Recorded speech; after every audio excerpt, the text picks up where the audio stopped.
Idol. Sobrang sipag mo naman, pati brief nakahanger. Diba, love? Tumutulong lang ako sa misis ko para nakasmile siya. Mahirap nang hangry siya. Yari ako. Anong tawag sa'yo?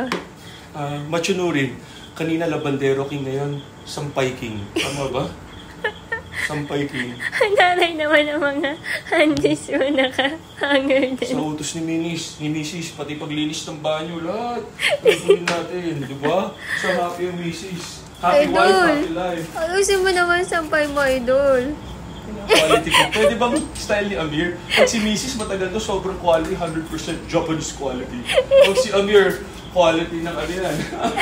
Alam mo na, para sa atin for the boys. Susutin mo rin naman mamaya bukas. Tama kayo, mali ako na si Dr. Duo works for you. Ito sikreto ng abs. Happy, healthy.